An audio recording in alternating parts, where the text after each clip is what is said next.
If you like what you see here at the channel, please like and subscribe. Hit that thumbs up button for me. It really helps me, and I can get more content out, and I can answer the questions that you may have in your comic book quest for conservation.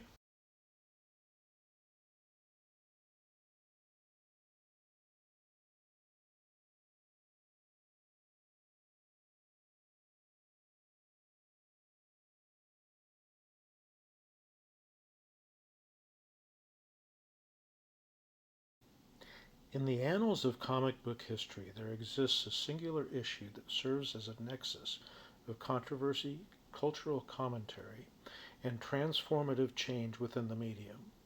Weird Fantasy number 21, a publication from the early 1950s, stands as a symbol of both artistic innovation and societal upheaval. Its narrative courageously addresses the issue of racial prejudice during a turbulent era in American history, inadvertently triggering a chain of events that led to Senate hearings and the formation of the Comic Code Authority. In this introductory exploration, we'll delve into the twin narratives of Weird Fantasy number 21 and the creation of the CCA, shedding light on the pivotal roles in shaping the comic book industry and American popular culture.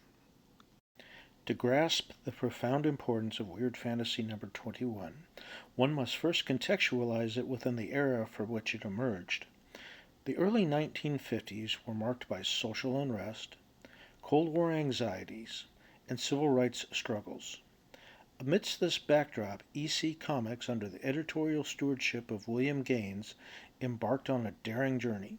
They sought not just to entertain but to provoke thought and challenge societal norms through their titles, and Weird Fantasy was no exception. The creative forces behind Weird Fantasy number 21, Al Feldstein and artist Joe Orlando, demonstrated an unparalleled level of insight and courage. In Judgment Day, they crafted a parable of an astronaut landing on an alien planet where two visually indistinguishable races waged a bitter war based solely on the color of their skin. The story culminated in a poignant twist that revealed the astronaut's own racial bias, a profound reflection of the prejudices of 1950s America. While Weird Fantasy was celebrated for its bold storytelling, it also found itself at the center of a national controversy. Concerned parents, educators, and politicians began questioning the influences of comics on young minds. In response to mounting public pressure, the comic book industry took the unprecedented step of self-regulating its content. This initiative led to the formation of the Comics Code Authority in 1954, a self-regulating body tasked with the establishment of strict guidelines for comic book content. The fallout from Weird Fantasy number 21 extended far beyond the pages of a single issue. The introduction of the CCA had far-reaching consequences for the comic book industry. Publishers were now compelled to adhere to a set of restrictive guidelines that dictated the portrayal of violence, crime, horror, and even romance. Many iconic comic series, including those of EC Comics, underwent significant transformations or met their untimely demise due to these new regulations. In the realm of comic book collecting, Weird Fantasy 21 occupies a unique and revered place. Its scarcity and historical significance make it a coveted treasure among collectors. While the story within its pages continues to be lauded for its social relevance, the legacy of this issue is not confined to collectors' shelves but extends to the very essence of comic culture. It serves as a reminder of the medium's power to both reflect and shape the world around it. Weird Fantasy 21 and the creation of the Comics Code Authority stands as twin pillars in the history of comic books. The issue's bold storytelling and societal critique ignited a chain of events that forever altered the comic book landscape. As we delve deeper into the intricate tapestries of this narrative, we will uncover not only the tale of ink and paper, but also the story of cultural transformation, censorship, and the enduring legacy of a medium that wields both entertainment and influence in equal measure. All right, folks. Now, here's a book that looks on the outset very nice.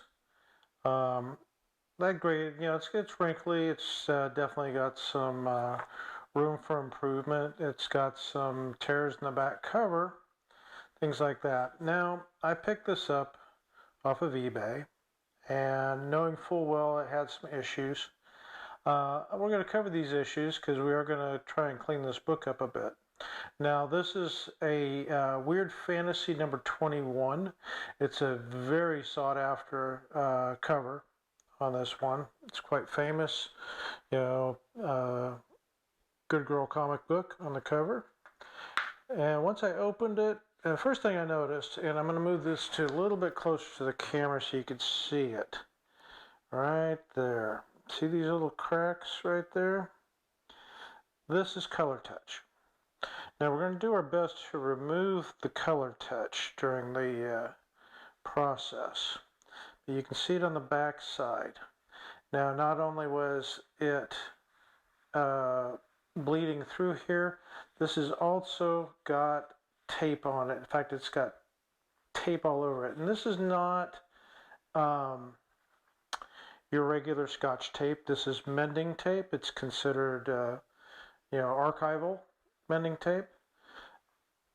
It comes off with a little bit of effort, but this spine is a mess.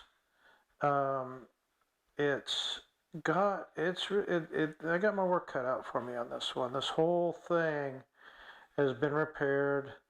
The seller obviously failed to mention any of this in the book. I did pick it up in some of the photos. I knew this was going to be a lot of work when I purchased it.